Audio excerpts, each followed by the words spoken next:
O Key of David, opening the gates of God's eternal kingdom, come and free the prisoners of darkness.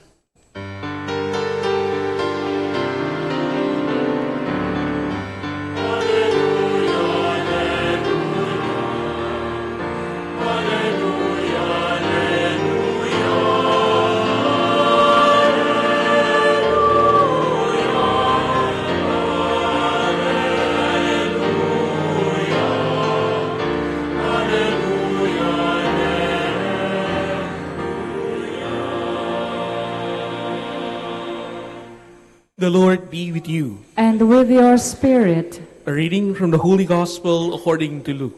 Glory to you, O Lord.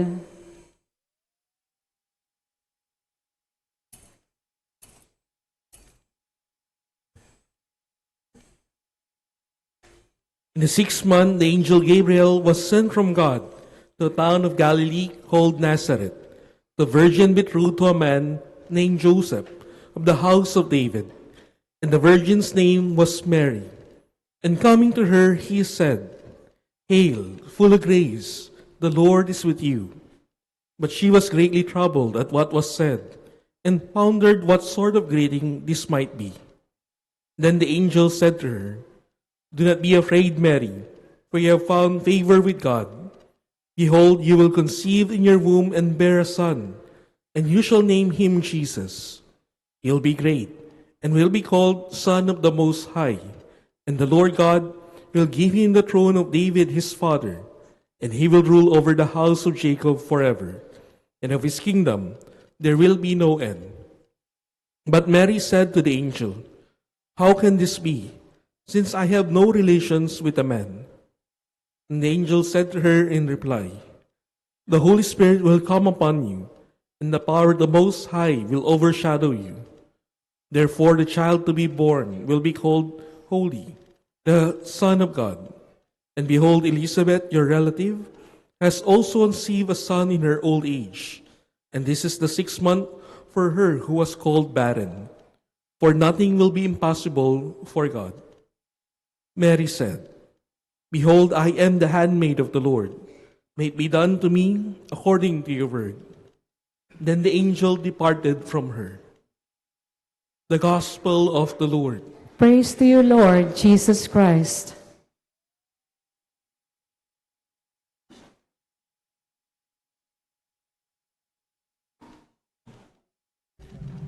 Magandang gabi po sa ating lahat. Magandang gabi po, Father. I'll begin with, maybe it's called a joke that I have read several years ago. It's about options. It's about choices. It's about alternatives. Isang araw daw, merong isang ama na nagpabili ng soft drink sa kanyang anak. At sabi ng tatay, Anak, ibili mo nga ako ng soft drinks. Sumagot yung anak, Ano pong gusto nyo? Coke o Pepsi? Sumagot naman yung tatay, Sige, Coke na lang. At nagtanong ulit yung anak, Ano pong gusto nyo? Diet o regular? So sabi ng tatay, Sige, regular na lang. Sumagot ulit yung anak, Saan niyo po gusto? Sa bote o in can? Sabi niya, Sige, sa bote na lang. Anong size po gusto ninyo? 8 ounce o litro? Medyo naiinis na yung tatay. Sabi niya, Kakainis ka. Sige, tubig na lang ibili mo sa akin. Hindi pa tumigil yung anak. Sabi niya, Ano pong gusto niyo? Mineral o distilled? Pinatulan ng tatay, sabi niya, Sige, mineral na lang. Kung mineral tay, malamig ba o hindi? Medyo nainis na yung tatay, sabi niya, Nainis na ako sa'yo, hampasin na kita dyan ng walis. Sabi ng bata, Tambu po ba o tingting na walis? Sabi niya, Lumayas ka, hayop ka. Sabi niya, Baka po ba o kambing na hayop? Hindi siya tinantana na anak. So my point here, brothers and sisters, every time we would speak, every time we would choose, every time we would respond and decide, there are always an option, an alternative. And why am I saying this? Because today in our readings, we heard God intervening to some people and giving them options. At nasa sa kanila po kung ano yung magiging kasagutan nila. We heard in the first reading the case of King Ahaz. In the gospel reading, we heard the episode of the Annunciation. Pareho pong nangusap ang Diyos sa kanila through first a prophet and second through an angel. Pero magkaiba sila ng naging tugon. And at the end of our reflection, we ought to realize that between King Ahaz and the Blessed Mother, we ought to imitate the Blessed Mother's response. Ano po yung nangyari kay King Ahaz? In the first reading, we heard the Lord speaking to Ahaz through the prophet Isaiah. And the prophet Isaiah told Ahaz, "Ask for a sign from the Lord your God. Let it be deep as the netherworld or high as the sky." Sinasabi ng Diyos kay Ahaz, hingan mo ko ng sign para ibigay ko sa iyo so that you know that I will be protecting you. Ano po yung nangyayari during this time? At this particular moment, there were two strong empires waiting to destroy Jerusalem.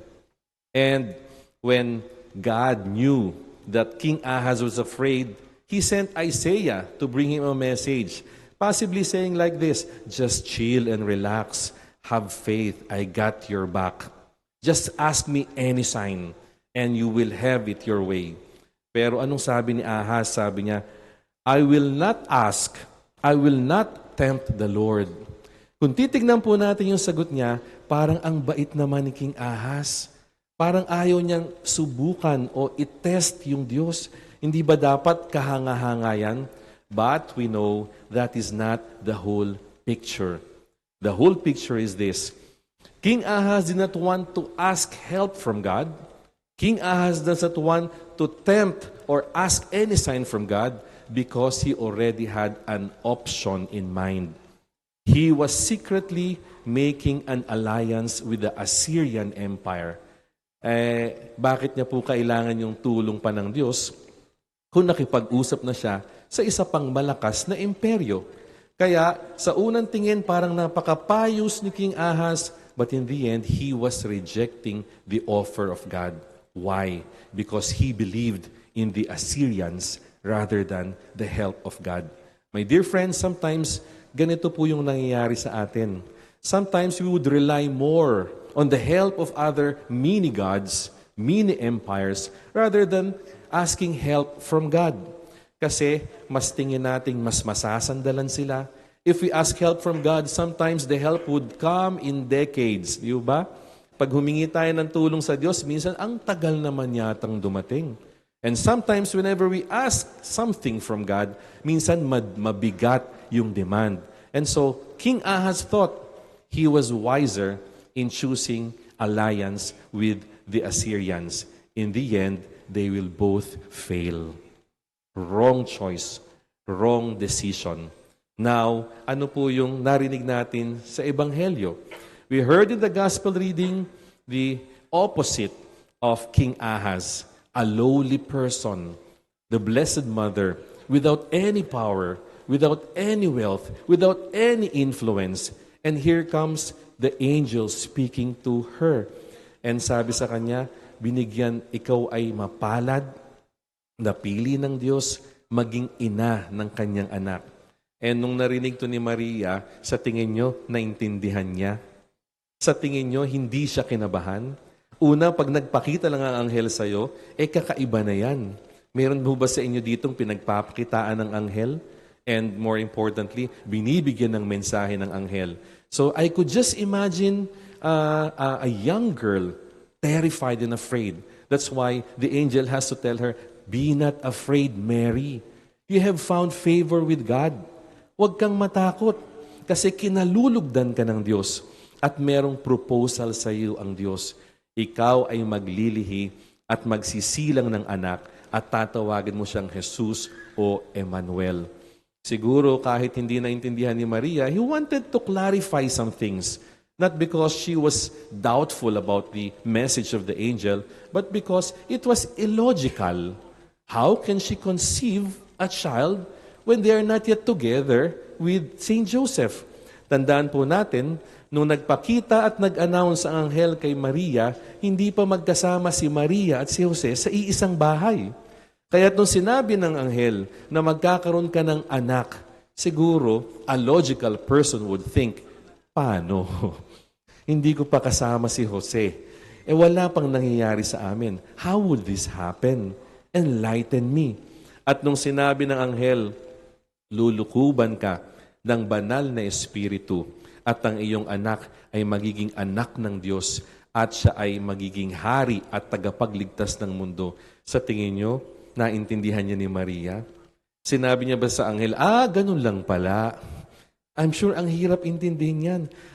I'm sure maraming pumapasok sa isip ni Maria. Una, how would she tell her parents? Paano niya sasabihin sa magulang niya na nagdadalang tao siya? Alam ng magulang niya na hindi pa sila nagsasama ni Jose. At kapag sinabi niya, nagdadalang tao po ko, anong unang tanong ng magulang? Sinong ama? At anong sasabihin ni Maria? Ang banal na espiritu po. Anong sasabihin ng magulang? Ang banal na sino? Sino yan? So siguro takot si Maria. Takot din siya kung paano sasabihin kay Jose. Takot din siya paano pag-uusapan ng mga kapitbahay. Takot siya baka isuplong siya sa otoridad, batuhin hanggang kamatayan. Kung meron po ditong plan B na dapat may itinanong, si Maria po dapat yon. Narinig natin may plan B si King Ahaz. Si Maria, walang plan B. Hindi niya tinanong, paano kung magalit sa akin si Jose? Anong gagawin ko? Anong plano? Paano kung palayasin ako ng aking magulang? Anong gagawin ko? Anong plano? At paano kapag sinuplong ako sa otoridad at ako ay papatayin sa pamamagitan ng pagbato? Anong plano? Hindi po siya nagtanong. Ang ginawa ni Maria, tinanggap ang mensahe ng Panginoon at naniwala. At yun mga kapatid, yung dapat nating tularin sa ating pagbasa ngayon. What was the sin of Ahaz is not because he was afraid. His sin was because he was self-reliant. Mas sumandal sa sariling kakayahan at sa kakayahan ng ibang tao at hindi sa ino-offer ng Diyos at sa plano at sa kagustuhan ng Diyos. Anong naging kalakasan ni Maria? Hindi ho sa mga sundalo o kung anumang pwersa, kundi pagtitiwala sa Diyos. Ang kalaban po pala ng pagtitiwala at pananampalataya ay hindi pag-aalinlangan o duda o takot. Ito ay ang hindi pagsunod ng buo sa kagustuhan ng Diyos. Kaya naman, mga kapatid, siguro tanungin natin sarili natin. If King Ahaz had Assyrian alliances, probably we also have our own Assyrian alliances in our own life. Ito yung mga mas sinasandala natin, ito yung mas pinaniniwalaan natin, ito yung mas pinagtitiwalaan kaysa magtiwala sa sinasabi ng Diyos. Minsan, di ba, sasabihin natin, Lord, gusto ko namang umasenso sa buhay. Tulungan mo naman ako. Imbis po na magtiwala that God will provide for you and your family, meron kang plan B. Ang plan B ko para umasenso, mandaraya ako sa kumpanya, mangungurakot ako, at yung mga benta ko kulang sa timbang. Yes, dadami yung pera mo, pero mauubos yan kasi hindi ka nakasandal sa Diyos. Nakasandal ka sa yaman ng mundo. Some of our Assyrian alliances would be the materialism that we have during Advent and Christmas season. May mga tao gustong comfortable ng pagdiriwang ng Pasko. Kaya anong gagawin? Kahit wala namang pera, swipe, swipe, swipe. Minsan lang naman magpapasko. Bahala na sa January kung saan ko kukunin yung pangbayad. Your alliance is your money or debt, utang, dun nakasandal.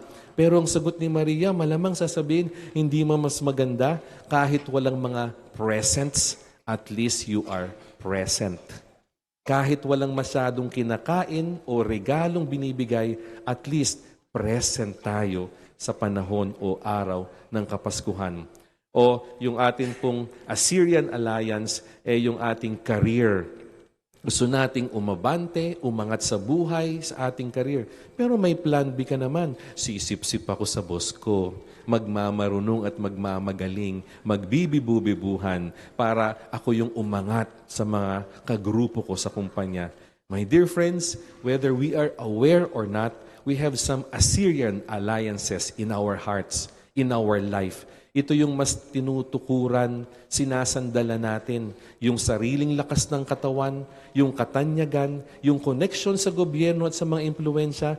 But let me remind you, my dear brothers and sisters, lahat po yan lilipas. Ang hindi lamang lilipas ay yung pananampalataya at connection natin sa Diyos. He is the Alpha and the Omega. At kung tayo po nahihirapan sa buhay, huwag tayong humanap ng ibang bibigay ng solusyon. Hanapin po natin ng Diyos because with God, nothing is impossible. Kaya mga kapatid, sa pagpapatuloy po ng misang ito, sabihin natin kay Lord, Lord, sana ikaw yung sandalan ko palagi. Huwag lang yung makapal na wallet ko. Huwag lang yung malaking bank account ko.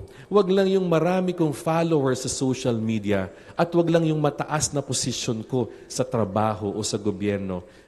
Please let me realize that all of these things will pass. Only you will stay with me. Sana po tularin natin si Maria kahit wala sa buhay, tahimik, a nobody, walang impluensya, ang pinanghahawakan, kinakapitan ang Diyos. Tulad po ni Maria, lagi tayong sumagot ng yes, fiat. Kung ano sinasabi ng Diyos, yes Lord, hindi ko naintindihan, pero alam kong gagawan mo ng paraan. Ang Advent lang po is more of waiting, the wait, but also it's more of the yes. Hindi lamang waiting and waiting and waiting, but everything we are called to say yes and yes to God. Kasi ang modelo po natin ngayon, walang iba kundi ang mahal na Birheng Maria. Sana po ipakita ng Diyos na siya ang mas makapangyarihan sa lahat upang lagi nating makita na siya ang dapat lalapitan, paniniwalaan at sasandalan. Amen.